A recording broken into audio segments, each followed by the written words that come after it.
영화 골라주는 방송 세기의 고민.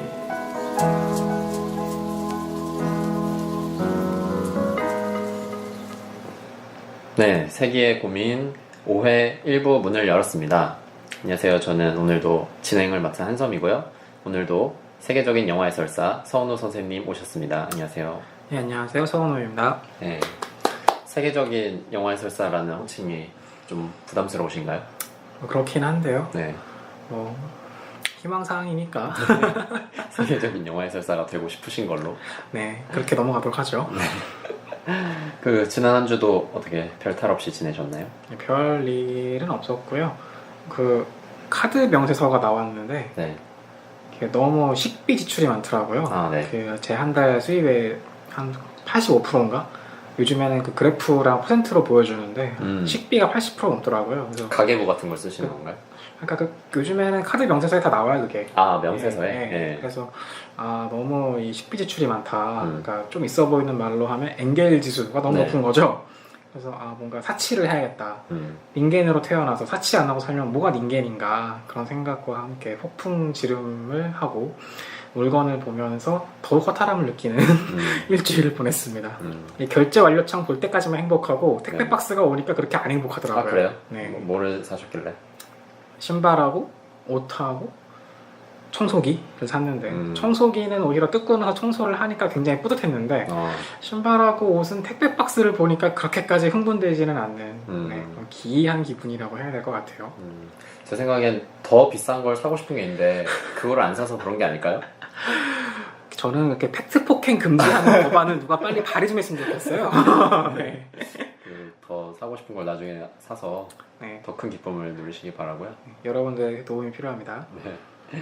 저는 페이스북 관리를 제가 하다 보니까 기쁜 소식을 맞이했는데 드디어 저희 방송에 댓글이 달렸습니다.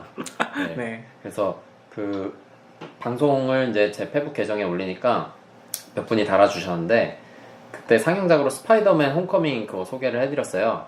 그랬더니 네. 이제 백종현님께서 스파이더맨 강추합니다. 쿠키 영상이 2개예요.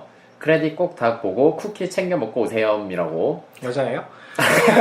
남자분입니다. 남자는 이런 말, 그래서 염 이런 거 쓰면 안 되나요? 네. 네, 귀여우신 분이라서 안 되는 건 없죠. 안 되는 걸로 했으면 좋겠네요. 네, 영화 크레딧 끝난 다음에 짧은 영상 추가되어 있는 거 쿠키 영상이라고 하더라고요. 그렇죠. 네, 그래서 스파이더맨 선우님은 아직 못 보셨죠? 예, 내일 모레. 네. 내일 보러 갈 생각입니다. 네, 보시고 오면은 어떠셨는지 다음 시간에 좀 얘기해 주시면 좋을 것 같고, 저는 친척분이 CGV 골드 클래스 티켓을 주셔가지고. 임직원도 가기 힘들다는. 아, 그런가요? 네. 되게 럭셔리한 그런 곳인 줄 알고 문도 열어주고 레드카펫도 깔아주고 이럴 줄 알았는데 그 정도는 아니더라고요. 객석이 몇 석 안 되죠? 네네. 한 30석 이내였을 것 같은데. 아, 그렇게까지는 아니고 40몇 석 정도 되는데, 네. 그래서 되게 이 공간이 넓고 의자도 이제 거의 반 정도 누울 수 있는. 안마의자 비스무리한 거였을 거예요. 네, 맞아요. 그래서 의자 옆에 버튼이 있어요. 그 버튼을 누르면 이 발 받침대가 쭉 올라가고 뒤에는 딱 누워지고, 그리고 이제 웰컴 드링크라고 하나요? 음료수도 하나씩 줘가지고 와인을 주셨어요. 그래서 저는 와인을 골랐는데, 그 와인 이렇게 팩으로 나온 거를 하나씩. 팩와인. 네. 한 잔 분량 나오는 거. 네. 근데 그거를 제가 완샷을 했다가 술이 너무 약해가지고 스파이더맨은 꼼꼼히 보지 못하고 푹 자고 나왔다는 아주 숙면을 취하고. 꿀잠 주무셨네요. 네. 그래서 CGV 골드 클래스에 가서 꿀잠 자고 왔고요. 또 다른 근데 영화는 볼만하긴 하더라고요. 근데 저는 조금 이렇게 시끄러운 거를 별로 안 좋아해가지고 좀 조용한 영화를 봐야겠다는 생각이 들고. 또 다른 댓글로 송화민 님이 성냥팔이 소녀의 재림 리뷰하면 재밌을 것 같아요. 김종호 씨는 그거를 드립 배틀로 해달라 이렇게 하셨고, 최근에 리얼이 이제 악평이 되게 많았잖아요. 그래서 그 작품처럼 좀 또 뭐 있죠? 우리나라 되게 재미없는 망작 전설 같은 작품들이 있잖아요. 클레멘타인, 네. 죽을래 살래, 네. 맨데이트, 네. 라스트 갓파더 그런 영화들 있죠. 줄줄이 깨고 계시네요. 그런 것들 하면 어떨까 저희도 얘기를 했었는데, 성냥팔이 소녀의 재림도 보셨나요? 네, 전 봤어요. 그렇게 망작인가요, 이게? 성냥팔이 소녀의 재림이 좀 특이한 이유가, 다른 영화들은 영화를 만든 감독을 보면 그런 영화를 만들 수도 있겠다라는 예측이 되는데, 성냥팔이 소녀의 재림은 이런 영화를 만들 거라고는 예상을 못했던 장선우의 영화거든요. 아, 그렇군요. 예, 그러다 보니까 약간 그 당혹감, 배신감 이런 것 때문에 영화에 대한 더 악평이 발생하기도 하는데 네. 재미는 없어요. 재미는 없는데 이게 약간 기가 찬 보면서 헛웃음이 나오는 그런 재미가 있어요. 그러니까 예, 그래서 참 한마디로 요약하기 좀 어려운 영화긴 해요. 네. 이거 뭐 해보면 어떨까라는 생각도 들긴 하네요. 워낙에 사람들이 얘기를 많이 해가지고. 예, 이 한 번은 넘어가야 될 산이란 표현이 있어요. 그러니까 예. 이게 2000년대 초반 영화예요. 매트릭스가 막 세계를 강타한 직후에 나온 영화인데 그러다 보니까 이 테크노, 철학, 뭐 불교, 금강경 막 이런 게 다 섞인 영화거든요. 그러다 보니까 뭔가 본 것 같은데 뭔지는 모르겠는데 뭔지 모르겠다 그러면 본인의 지적 능력이 낮은 것 같이 보이는 착각을 느끼게 만드는 그런 영화예요. 네, 성냥팔이 소녀의 제리.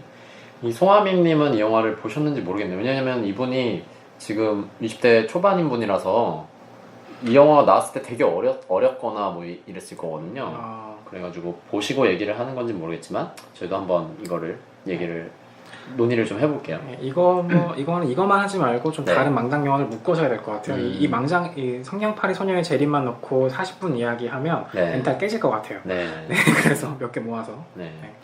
그래서 뭐 리얼이나 이런 성냥팔이 소녀의 제리나 이런 망작 시리즈. 아니, 감독님 들으면 되게 슬퍼하시네요. 장선우 감독이 아주 오랜 시간이 지나서 그 시내 21과 인터뷰를 했었어요. 그 허문영 평론가, 정성일 평론가가 장선우 감독이 계시는 제주도의 카페에 가서 인터뷰를 했는데 본인도 망작임을 인정하긴 하더라고요. 네, 근데 인정 안 할 수 없었겠지. 영화사가 망했거든요. 네. 알겠습니다. 그래서 한번 논의해 보도록 하겠고요. 또 저에게 그 친히 전화까지 주셨던 안창규 선생님. 네. 옥자 방송 들으려고 하는데 분명 스포일러가 있을 것으로 예상. 그래서 넷플릭스로 지금 집에서 옥자 봅니다. 라고 이렇게 얘기를 하셨어요. 그러니까 저희 방송을 듣기 위해서 이제 이 영화를 바로 보는 이런 굉장히 열정적인 저희 청취자신데요. 분은 뭐 나중에 선물이라도 하나 보내드려야겠네요. 네, 그래서 이게 스트리밍 그 넷플릭스에서 옥자가 상영이 되다 보니까 확실히 영화를 그 시간하고 공간하고 제약 없이 보기는 되게 좋아진 것 같아요. 그래서 방송 어떻게 들으셨는지 또 댓글로 이렇게 남겨주시고요. 그 여러분들이 주신 아주 소중한 댓글들 좀 읽어드렸고요. 이제 오늘도 그 상영작들, 개봉작들 소개를 드리려고 하는데요. 오늘은 2편 작품을 준비를 했습니다. 그래서 앞에 먼저 소개해드릴 영화 제목은 플립이라는 작품이고요. 이게 제 페이스북 타임라인에 자꾸 이 예고편이 뜨더라고요. 그래가지고 저는 좀 이런 영화 좋아해서 재밌을 것 같아가지고 골라봤는데 이게 국적은 미국 영화고 만들어진 거는 2010년이더라고요. 그래서 좀 된 영화인데 우리나라에 원래 상영 계획이 없다가 팬들이 이거를 좀 한국에서 틀어달라 이렇게 많이 얘기를 해가지고 2017년인 올해에서야 개봉을 하게 되었다고 합니다. 그래서 저희가 초반에 얘기 드렸던 겟아웃도 원래 한국 개봉이 잡혀있는 상태가 아니었는데 팬들이 막 얘기를 많이 입소문을 듣고 얘기를 해가지고 개봉이 됐잖아요. 그래서 그런 작품들이 요새는 좀 생겨나는 것 같아요. 그래서 플립은 로브 라이너 감독 이분이 연출을 하셨고요.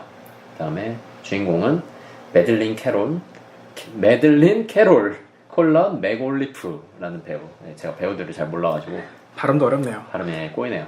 그래서 이거는 로맨스 영화라고 할 수 있을 것 같은데요. 줄거리를 좀 말씀을 드리면 7살 소녀가 나오고요. 이분 이름이 줄리인가요? 줄리? 제가 띄어쓰기 잘못했네요. 7살 소녀 줄리가 이제 새로 이사를 온 미소년 브라이스를 보고 사랑에 빠집니다.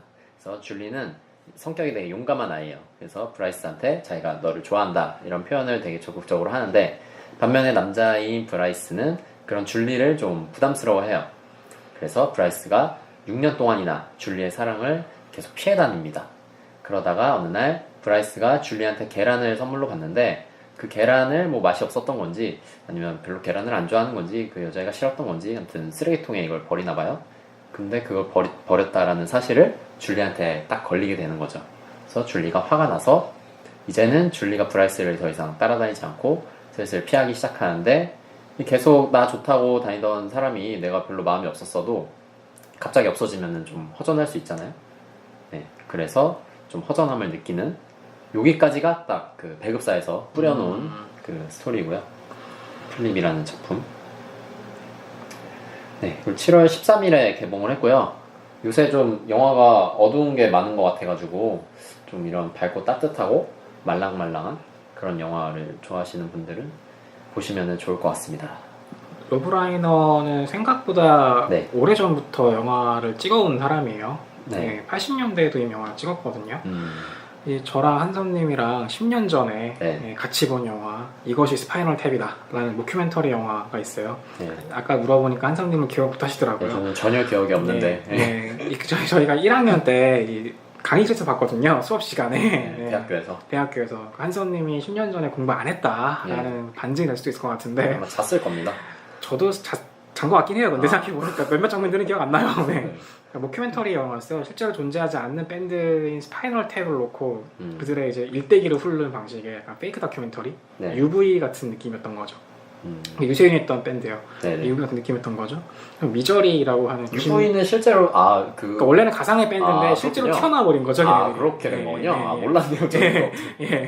근데 90년대에 또 걸작 미스터리 영화인 미저리 의 영화 감독이기도 하고요. 그래서 꽤 인상적인 작품들을 꽤 많이 찍기도 했는데 어떤 비평적으로 평가받는 감독은 아니기는 해요. 하지만 미국이라는 되게 영화 하나 말아먹으면 다음 영화 찍기 어려운 스튜디오 시스템 아래에서 거의 30년 가까이 살아남고 있는 관록 있는 감독이라고 할 수 있을 것 같습니다. 네.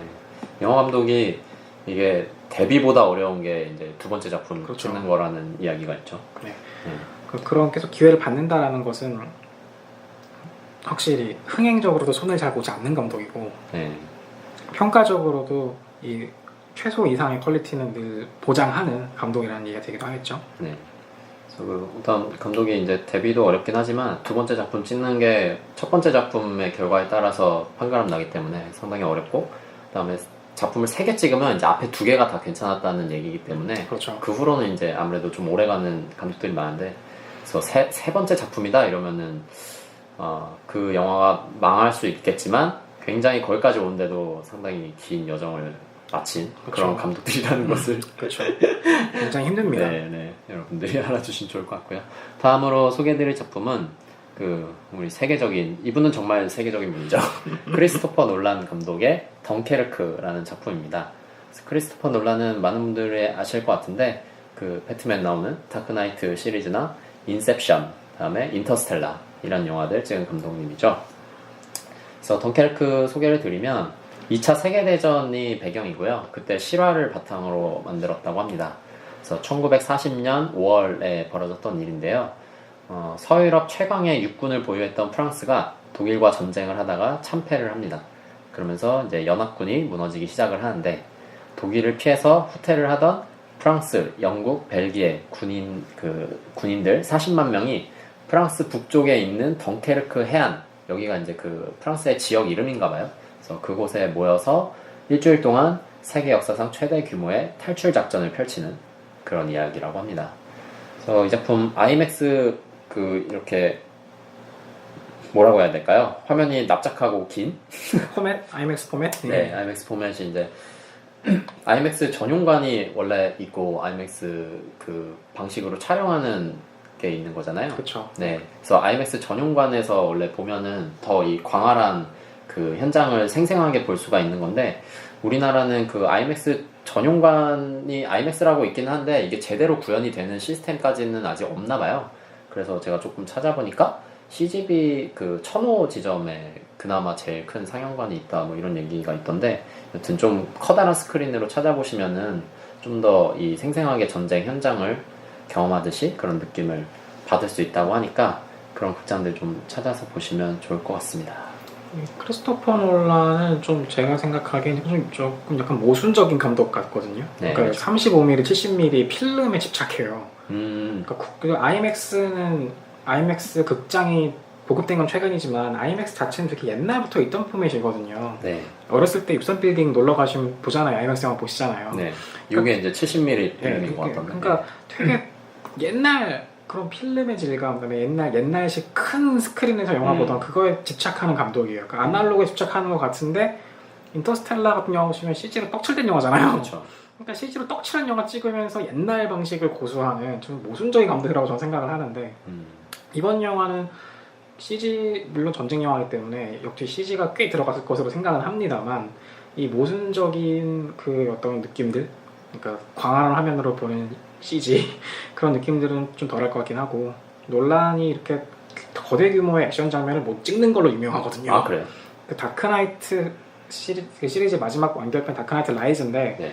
다크나이트 라이즈에서 그 경찰들과 그 나쁜 놈들이 때로 달려붙던 네. 그 장면 정말 못 찍었거든요. 그러니까 그런 장면을 찍는데 별로 소질이 없어 보였어요. 사실 그 영화 보면서.